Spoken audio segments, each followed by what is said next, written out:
Sanibona bafethu uvanelo. So igame elandelayo Orlando Pirates bawudlala against the Natal Rich Boys. INatal Rich Boys bafethu okuyi-Richards Bay FC iyona ezobe ihost i-Orlando Pirates. Bayobe bedlala le eMhlathuze Stadium. Yabo so le game lizoyibaleka kakhulu for i-Orlando Pirates. Abantu abaningi ke bayasho ukuthi i-Orlando Pirates kule game le ingenzeka ithole itrable. Kungenzeka ibhekane nezingqinamba ngoba iNatal Rich Boys uma idlala le eMhlathuze Sports Complex idlala kahle kakhulu. Amaklub amaningi awafiki lapha aphumelele. Nasi Steelers siyile lapha bafethu ngaphumelela. Kaizer Chiefs nayo iguqile lapha. So amaklub amaningi awafiki aphumelele lapha because istadium lesiyana eRichards Bay FC esibone kahle ukuthi ke ama games amaningi kumele bawahoste khona because bona baye understand leya pitch. Akusiyona ke ipitch ekahle leya bafethu. Uma nje ulibuka ibhola la eSouth Africa ubheka ama pitches akhona la eSouth Africa. Le pitch leya lapha eMhlathuze usengayifanisa ni pitch elapha kwiBuffalo City Stadium le kudlala khona iChippa United. Ama pitches akhona acishe afani yabo awekho ma. So iRichards Bay FC iyathanda ukusebenzisa lokho to their advantage because lokho kubenza bawine ama games amaningi because ipitch sebejwayele. So Orlando Pirates kumele iqaphele kakhulu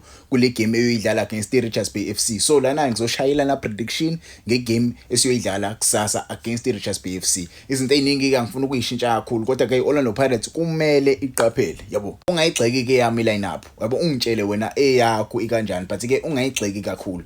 Ngizogxeka nje ngizoqala nje ngishintshe lapho nalapho. If you remember ilineup engayishaya last week ngizoshintsha nje kancane lapho nalapho going forward because if you check ama lineup Orlando Pirates sidlale ngawo kulama games amabili esiphuma kuona Orlando Pirates sidlala ngama lineup acishe afane kahle afanayo yabo. Game yokuqala sayiwina ngo-8-0, eyesibili na sayiwina ngo-5-0. So Orlando Pirates yenza kahle yakho. Ngiqala nje goalkeeping department. Ngiyalwazi udaba. Do I need to talk about Usipho Chain? Umchita right now wenza ihistory. Yabo wenza ihistory yama numbers akhe ayikhulumela uyena goalkeeper ngimthembayo lapha emuva uthi uzothola another clean sheet against iNatal Rich Boys. Le game kumele siyiqaphele kakhulu because there are players abadlala abanjengo Sanele Barnes. oSanele Barnes bayashisa ngempela bafethu. Njoba nje siyodlala against bo kumele siqaphele nezinto enjengobani na enjengama set piece. Ama set piece bazothanda ukuthi ke bawaphakamise kakhulu amabhola because they know ukuthi pitch yabo ayikho right. So ibhola lawo bazodlalisa phezulu kakhulu. Bayazi Orlando Pirates ibuthaka kakhulu when it comes to ama set pieces. So I trust Usipho Chain ukuthi ke agxume akwazi ukwabamba lawo mabhola akwazi ukwaphebeza amabhola ahamba phezulu. I trust Usipho Chain to do umsebenzi ofanelekile lapha masukuthi ke the center back pairing ehlezi ingathandwa but ke eqhubekayo ideliver umsebenzi noma kanjani. These boys they continue to deliver the 3 points for Orlando Pirates. They continue to deliver the clean sheets for Orlando Pirates. I said it last week and I will say it again. This center back pairing bafethu, this is the center back pairing engibele ngabe siyayiphakamisa okwamanje. Singaloku sifuna ishintsho nje. This is the center back pairing esisebenzelayo. Ever since wahamba uMbokazi sikaye sibe nazo inkinga lapha emuva. Yabo abajita bayasebenza even though kunzima but ke they deliver each and every game and last game bakhombisile ukuthi abajita bayadlala ngempela. Nakule game esoyidlala against iNatal Rich Boys kumele sikhombise ngempela ukuthi ke si team ekwaziyo ukudlala playing eKZN, playing eMhlathuze Sports Complex akusiyona into ongayithatha kancane. So kumele senze sure ukuthi ke siyakwazi ukuthi sidefend la. Masukuthi ke ama wing backs ngizowaqalisa ngifuna ukushintsha kakhulu bafethu nyalazi udaba. Yabo uSibelebele as a right wing back mase kuba ubani na mase kuba uDion Hot. Abachila aba2 they are the core attacking. Ibona abantu abayi-core ye-attacking Orlando Pirates. If ungasubheki Orlando Pirates indlela e-attacka ngakhona abajita most of the time ibona abasuke beqale ama runs. Most of the time ibona abasuke befaka lawa ama runs fa lawa mabhola njalo. I mean lawa mabhola lapha eboxini. So abajita ibona kahle abadala Orlando Pirates ibenzima kanje kule insuku because ibona abashisa ngempela lapha kuma wingers. Badala ama wingers Orlando Pirates angene more inside, adrift inside ukuthi akazi ukuthi akhahlele. Sibona umfuke nje bathole freedom ukuthi bakhahlele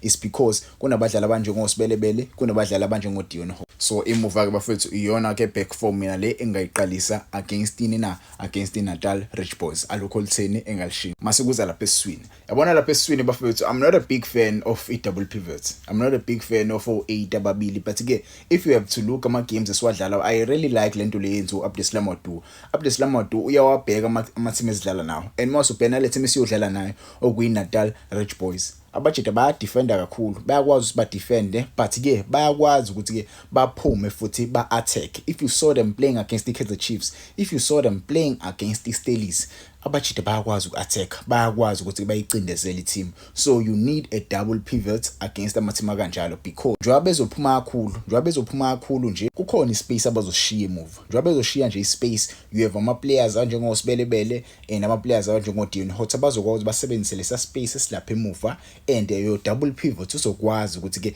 imuve ibhola. You don't need a holding midfielder or thatha ibhola libuyisele emuva. You need i-double pivot abajida bawu-2 abazokwazi ba-drop deep, bazokwazi balande ibhola from i-defense just to minimize any mistakes, balande ibhola and deliver and send these balls to ama-attackers wethu ukuze kwazi ukushawa inqaku. So iyonto engiyithanda kakhulu ngale double pivots kulama games amabili esiphuma kona, and I hope abajida bazokwazi ke baqhubeke badlale kanje. But ke kunama games kumele lapho ke sishintshe khona i-double pivot, si-introduce i-CDM, because not every game you have to play a double pivot. Yabo, not every game. Khona lapho nalapho kumele introduce khona i-number 8 ne-number 6 ukuze uzokwazi ubalance kahle. So iyona ke midfield le engayiqalisa same as Abdeslam Modu. Masukuthi ke lapha ku number 10 position nakhona abafethu kumele ushintshe kakhulu. Nyamaza umjida uyadlala kakhulu lapha as number 10. Do I have to speak about Relebohile Mofokeng as a number 10? Umjida, he has been performing very, very good for Orlando Pirates so far.